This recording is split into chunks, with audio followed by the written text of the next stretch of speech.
तो मध्य प्रदेश में अनलॉक की तैयारी शुरू हो चुकी है। क्राइसिस मैनेजमेंट ग्रुप के सुझाव लेगी सरकार।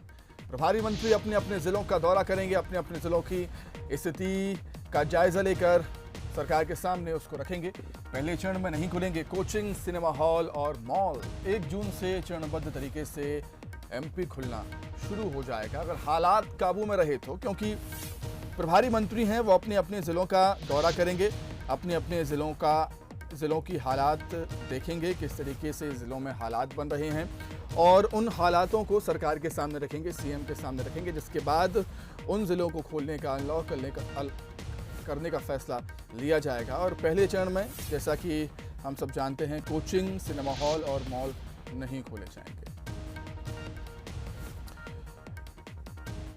तो इस पर अधिक जानकारी के लिए हम सीधे रुख करेंगे हमारे संवाददाता वासु चौरे का। वासु, पिछली बार हमने देखा था जब अनलॉक हुआ था तो जनता की तरफ से भी कई सारी लापरवाहियां बरती गईं, कहीं ना कहीं प्रशासन की तरफ से, सरकार की तरफ से भी लापरवाहियां थीं।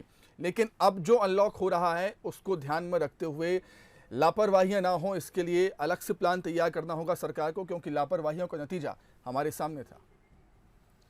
बिल्कुल सुमित, देखिए बिल्कुल ठीक कहा आपने। लापरवाहियाँ होती हैं तो उसका हमें बड़ा भुगतान करना होता है और कहीं ना कहीं लॉकडाउन उसी श्रेणी में आता है। लॉकडाउन के चलते बड़े पैमाने पर लोगों के जो रोज़गार हैं वो प्रभावित होते हैं। आर्थिक व्यवस्था जो प्रदेश की है, चाहे सरकारी हो या फिर निजी आर्थिक व्यवस्था हो, लोगों के उसमें बुरा असर उसका कहीं ना कहीं पड़ता है। तो उम्मीद यही है कि जो अब नया अनलॉक की तरफ हम एक बार फिर से बढ़ रहे हैं, ये अब बहुत अच्छे से होगा, बहुत प्लान तरीके से होगा और जन भागीदारी भी इसमें निकल कर सामने आएगी। फिलहाल सुमित, मैं आपको बताना चाहूँगा कि मध्य प्रदेश सरकार ने अनलॉक के लिए समितियों का जो गठन करना है वो शुरू कर दिया है।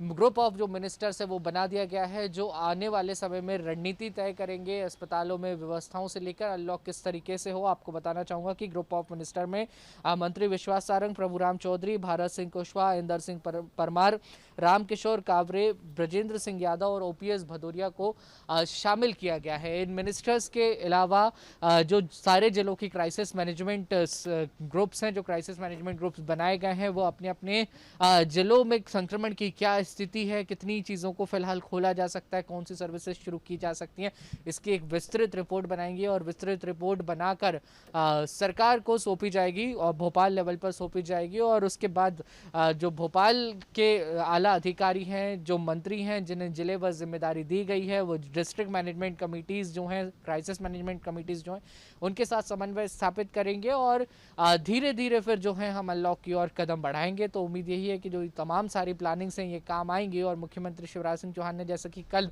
कैबिनेट बैठक के दौरान बताया था कि 5 हम लोग विशेष समितियां बनाने जा रहे हैं और इनकी जो अगुवाई है वो मंत्री करेंगे और इन्हीं समितियों को जिम्मेदारी दी जाएगी वैक्सीनेशन को लेकर, जागरूकता को लेकर, अस्पतालों में तमाम सारी व्यवस्थाओं को लेकर, जैसे जैसे अनलॉक होगा तो अनलॉक की मॉनिटरिंग को लेकर। तो सरकार बड़े ही प्लान तरीके से अनलॉक करने का जो खाका है वो तैयार कर रही है। शुरुआत में जो है जो बहुत ज़्यादा ज़रूरी सेवाएं हैं, अनलॉक के बाद भी सख्ती कितनी हमें देखने को मिलेगी पुलिस प्रशासन की, सरकार की, क्योंकि पिछली बार सख्ती उतनी नहीं थी जिसकी वजह से लापरवाहियां हुई और लापरवाही की वजह से नतीजा हमारे सामने था। सख्ती कितनी होगी अनलॉक के बाद भी?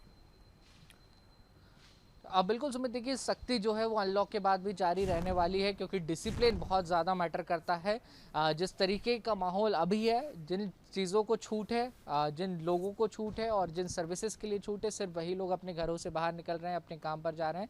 तो अनलॉक में धीरे धीरे चरणबद्ध तरीके से जिन सर्विसेज के लिए छूट दी जाएगी उससे संबंधित लोगों को ही आने जाने की परमिशन होगी, इजाज़त होगी। सोशल डिस्टेंसिंग का पालन करना होगा, मास्क लगाना सभी के लिए बेहद अनिवार्य होगा। बाज़ार अगर खुलते हैं तो वहाँ पर भी विशेष रूप से सोशल डिस्टेंसिंग का ध्यान रखना होगा। अगर कोई दुकानदार हैं या कोई ग्राहक हैं जो इस तरीके की लापरवाही करते नज़र आएंगे, जो गाइडलाइंस का पालन नहीं करेंगे, निश्चित तौर पर जो ज़मीनी अमला है प्रशासन का वो उनके खिलाफ सख्त एक्शन लेगा, सख्त कार्रवाई करेगा। क्योंकि अब एक बार फिर से जब हम कोविड-19 की सेकेंड वेव का बड़े पैमाने पर सामना कर चुके हैं तो लोगों को भी ये समझना बेहद ज़रूरी है कि सावधानी रखना है और जन भागीदारी से ही इस पूरे संक्रमण को हम कम कर पाए हैं। ये लॉकडाउन का ही सुखद जो परिणाम है वो सामने आया है कि भोपाल में जहां 1800-1900 केसेस सामने आ रहे थे, अब वो 500-600 के करीब है। तो भविष्य में भी ऐसी ही स्थिति बनी रहे, बल्कि ये जो केसेस हैं, ये जो संक्रमण है और भी ज़्यादा कम हो, ये बहुत महत्वपूर्ण है। सुमित, बिल्कुल ठीक बात कही वासु आपने, बहुत शुक्रिया आपका तमाम बातचीत के लिए। तो एक बार फिर मध्य प्रदेश अनलॉक की तरफ बढ़ रहा है। अनलॉक की तैयारियां यहां पर सरकार ने शुरू कर दी हैं। क्राइसिस मैनेजमेंट ग्रुप के सुझाव सरकार लेगी।